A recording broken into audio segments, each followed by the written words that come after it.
Are you ready?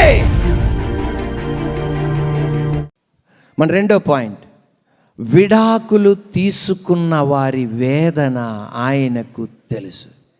విడాకులు తీసుకున్న వారి వేదన ఆయనకు తెలుసు. ఎందుకు తెలుసా? దేవుని దగ్గరకు వచ్చి వాళ్ళు విడాకులు తీసుకున్నారు ఇశ్రాయేలు ప్రజలు. అందువలన ఆ వేదన ఎవరికి తెలుసు? వాళ్ళు యెహోవా దేవుని వెంబడిస్తుండగా, దేవుని దగ్గర మేలు పొందుకొని, దేవుని గొప్పతనం పొందుకొని, దేవుడి కార్యాలు వాళ్ళు చూసి మళ్ళా విగ్రహారాధనకి వెళ్ళిపోయేవాళ్ళు. మళ్ళా వారికి నచ్చిన మార్గానికి వెళ్ళిపోయారు. తద్వారా దేవునికి వారికి పరిత్యాగ పత్రాన్ని ఇచ్చారు. తద్వారా దేవుని హృదయం ఏం పడింది? గాయపడింది. విడాకుల యొక్క వేదన ఆయనకి తెలుసు. కానీ మళ్ళా దగ్గరికి తీసుకొచ్చుకొని కాగితాలు చింపి, దగ్గరికి తీసుకొచ్చి కాగితాలు చింపి, ఏ కాగితాలు? పరిత్యాగ పత్రికను చింపి మళ్ళా ఐక్యపడ్డాడు. యెషయా గ్రంథం 50:1 యెహోవా ఇలాగు సెలవిచ్చుచున్నాడు, నేను మీ తల్లిని విడనాడిన పరిత్యాగ పత్రిక ఎక్కడ ఉన్నది? నా అప్పుల వారిలో ఎవనికి మిమ్మును అమ్మివేసి తిని, మీ దోషములను బట్టి మీరు అమ్మబడితిరి, మీ అతిక్రమలను బట్టి మీ తల్లిని పరిత్యాగము చెయ్యబడెను. విడాకులకు యొక్క వేదన ఎవరికి తెలుసు? దేవాది దేవునికి తెలుసు. నువ్వు పడే వేదన అని తెలుసు. ఇర్మియా గ్రంథం 3:8 ద్రోహిణియగు ఇశ్రాయేలు వ్యభిచారము చేసిన హేతువు చేత నేను ఆమెను విడిచిపెట్టి ఆమెకు పరిత్యాగ పత్రిక ఇయ్యగా, విశ్వాసఘాతకురాలగు ఆమె సహోదరి అయిన యూదయాయు చూచి తానును భయపడక వ్యభిచారము చేయుచూ వచ్చుచున్నది. Are you ready? తనకి తెలుసు ఆ బాధ. నువ్వు అలాంటి బాధ గుండా వెళ్ళకూడదు. నిన్నెలా ఆదరించాలో తెలుసు. ప్రజలు త్రోసేయొచ్చు, ప్రజలు పక్కకు పెట్టచ్చు, నీ కొరకు నిలబడే ఒక తండ్రి ఉన్నాడు. ఒక క్షణం. ఎందుకంటే నువ్వు పడే బాధ ఎవరు పడ్డారు? యేసయ్య పడ్డాడు. నిన్ను విడిచిపెట్టడు. హల్లెలూయా. నిన్ను త్రోసేయడు. There is hope for you. నీకొక నిరీక్షణ ఉంది, నీకొక మార్గం ఉంది. నీ కొరకు నిలబడే దేవుడు ఆయన, నీ పక్షాన నిలబడే ఆయన. చచ్చిపోవద్దు, పారిపోవద్దు, మానసిక రోగం తెచ్చుకోవద్దు. ఇక్కడ కూడా నా దేవుడు నిన్ను నిలబెట్టగలిగిన తండ్రి. ఇప్పుడు ఆమెననాలి. ఏ సమస్య కూడా ఆయన చేయి దాటింది లేదు, ఏ సమస్య కూడా ఆయన పరిష్కరించింది లేదు, ఏ ఊబి లేదు ఆయన పైకి తీసుకురాలేనిది. విడాకులు తీసుకున్న వారి వేదన ఆయనకి తెలుసు. ఏ బ్రోకెన్ హార్ట్, పగిలిన హృదయం. బ్రోకెన్ హార్ట్, పగిలిన హృదయం, బ్రాకెట్లో నలిగిన హృదయం. విడాకులు తీసుకుంటున్నావా? హృదయం పగిలిపోద్ది, హృదయం నలిగిపోద్ది. మన హృదయం నుండే, మన హార్ట్ నుండే, మన గుండె నుండే రక్తం ఏమవుతుంది? పంప్ అవుతుంది. నడినెత్తి మొదలుకొని అరిపాదం వరకు. ఏ రోజైతే నీ హృదయం పగిలిపోద్దో నువ్వు చచ్చిపోతావు. శరీర రీతిలో నేను మాట్లాడుతున్నా. శరీర రీతిలో నీ గుండె గనక స్తంభిస్తే, నీ గుండె గనక పగిలిపోతే, నీ గుండె గనక నలిగిపోతే, నడినెత్తి మొదలుకొని అరిపాదం వరకు రక్తం యొక్క ఫ్లో ఉండదు. వెంటనే నువ్వేమైపోతావు? మరణిస్తావు. విడాకులు జరుగుతుండగా జరిగేదేంటి తెలుసా? హృదయం మొక్కలైపోద్ది. వారి నోట్లో నుండి వచ్చే మాట, నేనిక చచ్చిపోతా, నేనిక మరణిస్తా, నా ముఖం 10 మందికి చూపెట్టుకోలేను, ఇరుగు పొరుగు వారి ఎదుట నిలబడలేను, పాస్టర్ గారి ఎదుట నిలబడలేను, అన్న ఎదుట నిలబడలేను, అమ్మో నా వలన కాదు. ఇక ఒక పార్టీ వాళ్ళకి, ఒక భర్త పార్టీ వాళ్ళకి ఆనందం అయితే, భార్య పార్టీ వాళ్ళకి హృదయం ముక్కలైపోద్ది. భార్య పార్టీ వాళ్ళకి, భార్య కుటుంబ సభ్యులకి ఆనందం అయితే, భర్త కుటుంబ సభ్యులకి హృదయం ముక్కలైపోద్ది. వీళ్ళిద్దరికి వేదన అయితే, ఈ భార్య భర్తలు ఇద్దరు విడాకులు తీసుకున్నది ఇద్దరికి సంతోషం అయితే, అత్త మామల యొక్క హృదయాలు ముక్కలైపోతాయి, అమ్మా నాన్నల యొక్క హృదయాలు ముక్కలైపోతాయి, నలిగిపోతాయి. నలిగిపోయిన నీ హృదయానికి ఒక గుడ్ న్యూస్, ఒక శుభవార్త. ఆమెన్. గట్టిగా ఒక గుడ్ న్యూస్, ఒక శుభవార్త. యెషయా గ్రంథం 61:1 1 ప్రభువగు యెహోవా ఆత్మ నా మీదకి వచ్చి ఉన్నది, దీనులకు సువర్తమానం ప్రకటించుటకు యెహోవా నన్ను అభిషేకించెను.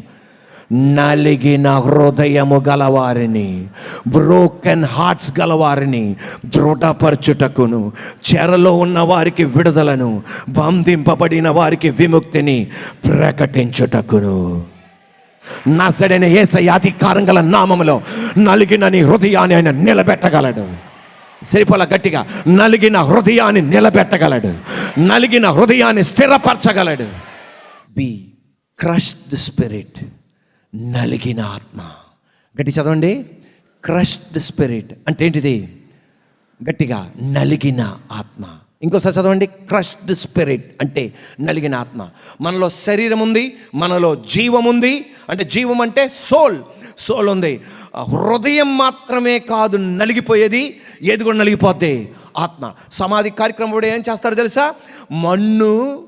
మన్నుగా మారెను, కానీ ఆత్మ దయచేయు దేవుని, ఆ ఆత్మ నలిగిపోద్దంట. సొలొమోను ఒక అద్భుతమైన మాట అంటాడు, నలిగిన ఆత్మను ఎవరు భరించగలరు? నలిగిన హృదయాన్ని ఎవరు భరించగలరు? విడాకులు సరదా కాదండి బాబు, నలిపేస్తుంది. దాని గుండా ఎల్లినోళ్ళకే తెలుసు ఆ బాధ.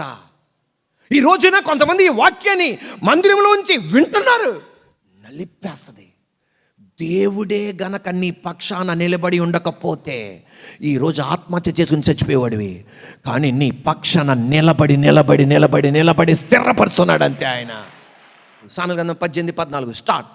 నరుని ఆత్మవాని వ్యాధి నోర్చును, నలిగిన హృదయమును ఎవడు సహింపగలడు? సహింపలేడు. వాడి నోట్ల నుండి వచ్చేది, పారిపోతా, చచ్చిపోతా, 10 మంది ముందర నిలబడలేకపోతానా, నాకేమొద్దు, అమ్మా నాన్న వచ్చి ఓదార్చినా, దేవుడు జతపరిచిన వాడిని ఏ మనుషుడు వేరుపరచ. దీన్ని ఎలా వేరు చేస్తావు నువ్వు? కానీ నీకొక గుడ్ న్యూస్, నీకొక శుభవార్త. నలిగిన రెల్లును ఆయన విరవడు, మకమకలాడుతున్న అవిసెనారను ఆయన ఆర్పడు. నలిగిన రెల్లుగా ప్రపంచం నిన్ను రోడ్డుకెక్కిచ్చేసిన, ఆరిపోతున్న దీపంలాగా మారిన నా తండ్రి నీ మీద చేయి పెట్టబోతున్నాడు. నా తండ్రి ఆర్పకుండా నా దేవుడు నీ దీపాన్ని కాపాడబోతున్నాడు. మత్తయి సువార్త 12:20. విజయమందుటకు న్యాయ విధిని ప్రబలము చేయి వరకు, గట్టిగా, ఈయన నలిగిన రెల్లును విరవడు, మకమకలాడుచున్న అవిసెనారను ఆర్పడు. మళ్ళీ చదవండి, ఈయన నలిగిన విజయమందుటకు న్యాయ విధిని ప్రబలము చేయు వరకు. గట్టి చదవండి మాట. ఈయన నలిగిన రెల్లును విరువడు, మకమకలాడుచున్న అవిసెనారను ఆర్పడు. ఆ కాలములో రెల్లు యోర్దాన్ నది పక్కన, గలిలయ నది పక్కన, లేకపోతే గలిలయ సముద్రం పక్కన, లేకపోతే గలిలయ సరస్సు పక్కన ఏముండేదంటే ఈ రెల్లు పెరుగుతుండేది. రెల్లు బహు విస్తారంగా పెరగడం వలన ఏం చేసేవాళ్ళంటే రోడ్డు మీద పడేసేవాళ్ళు. రోడ్డు మీద పడేగానే మనుషులు తొక్కేసేవాళ్ళు. తర్వాత అప్పటి కాలంలో ఉన్న రవాణా సౌకర్యం ఏదో, ఆ ఎద్దుల బండో గుర్రపు బండో ఏదో అవి నలిపేగానే రెల్లు బహు విస్తారంగా ఉండటం వలన ఎవరు పట్టించుకునేవాళ్ళు కాదు. కానీ చిన్నపిల్లలు ఆ రెల్లు దగ్గరికి వెళ్ళి, REED, ఆ రీడ్స్ దగ్గరికి వెళ్ళి, ఆ రీడ్ దగ్గరికి వెళ్ళి ఏం చేసేవాళ్ళు తెలుసా? ఆ రెల్లును తీసుకొని వాళ్ళు ఫ్లూట్ లాగా చేసి అద్భుతమైన స్వరం బయటకు వచ్చేటట్టు చేసేవాడు. కానీ సర్వశక్తి గల దేవుడు అన్నాడు, ఒక పిల్లవాడే నలిగిన రెల్లుని అద్భుతమైన స్వరము తీసుకొచ్చే ఫ్లూట్గా మార్చగలిగితే సృష్టికర్త అయిన నేను నీ నలిగిన జీవితాన్ని ముట్టబోతున్నాను. ఈరోజు చప్పట్లు కొడుతుండగా నీతో చెప్పేది, చచ్చిపోవద్దు, పారిపోవద్దు, వెళ్ళిపోవద్దు, నేను మళ్ళీ నిన్ను ముడతా. మకమకలాడుతున్న అవిసెనారను అంటే ద్వీపం గాలికి ఆరిపోతుంటుంది. ఒక తల్లి ఎలా చెయ్యి అడ్డు పెట్టి దీపాన్ని ఆరిపోకుండా కాపాడుతుందో, సర్వశక్తి గల దేవుడు అంటాడు, ఆరిపోతున్న నీ దీపాన్ని నేను ఆరనేకుండా చేస్తా, నిన్ను నేను నిలబెడతా, మరలా నేను ప్రజ్వలింపజేస్తా. Are you ready? Joyce Meyer అన్న ఆత్మీయ తల్లి తన ఫస్ట్ వివాహం డివోర్స్తో ముగింపబడింది. ఒక కుమారుడు ఉన్నాడు, డివోర్స్తో ముగింపబడింది. ఈమె కలిసి ఉండాలనుకున్న ఆయన ఉండట్లా, వెళ్ళిపోయాడు. నలిగిన రెల్లుగా మారిపోయింది, మక ఆడుతున్న అవిసె నారలాగా మారిపోయింది. దీపం ఆరిపోయేటట్టుంది, రెల్లు ముక్కలేటట్టుంది. ప్రపంచం ఈమెని తోసేశారు. కానీ సర్వశక్తి గల దేవుడు తన హస్తాన్ని ఉంచాడు. అనేక మందిని ఆరిపోతున్న దీపాలను వెలిగించడానికి ఒక సాధనంగా దేవుడు వాడుకున్నాడు. నువ్వు ఉండాలనుకుంటున్నావు, ఆయన ఉండట్లా, మనం ఏమి చేయలేం. నువ్వు ఉండాలనుకుంటున్నావు, ఆ ఉండట్లా, ఏం చేయగలం? కాలు మీద పడి ఉండవే అంటే, కాలు మీద పడి అయ్యా ఉన్న ఆయన అంటే, ఉండకపోతే ఏం చేస్తావు నువ్వు? నలిగిన రెల్లును, మకమకలాడుతున్న అవిసనారను ఆర్పడు. నేను నిన్ను అర్థం చేసుకోను, నీ పక్కన వాళ్ళు అర్థం చేసుకోరు. నీ బాధ ఏంటో అర్థం చేసుకొని కార్యం చేసే దేవుడు ఆయన. సి పెయిన్ఫుల్ సోల్, బాధాకరమైన ఆత్మ అంటే బాధాకరమైన జీవం అంటే శరీరం, బాడీ, సోల్, స్పిరిట్, అది మన అవయవాలు. సోల్ అంటే ఏంటిది? సోల్ అంటే మైండ్, విల్, ఇమోషన్స్. సోల్ అంటే జీవం అంటే ఏంటిదండి? సోల్ అంటే ఏముంటాయి? 3 ఉంటాయి. ఒకటి మైండ్, విల్, ఇమోషన్స్. మైండ్ అంటే ఏంటిది? మనస్సు. మనస్సుకున్న వేదన మామూలు కాదు. వివాహం చేసుకున్న రోజు గుర్తుకొస్తుంది, కలిసి ప్రయాణం చేసిన బైకులు గుర్తుకొస్తాయి, కలిసి ప్రయాణం చేసిన కార్లు గుర్తుకొస్తాయి, కలిసి షాపింగ్ మాల్కి వెళ్ళింది గుర్తుకొస్తుంది, కలిసి బంధువుల ఇంటికి వెళ్ళి ఆహారం తిన్నది గుర్తుకొస్తుంది, కలిసి వెళ్ళిన హనీమూన్ గుర్తుకొస్తుంది, కలిసి వెళ్ళిన అన్ని గుర్తుకొస్తుంది. 10 మంది ముందల నిలబడటం కుదరదు.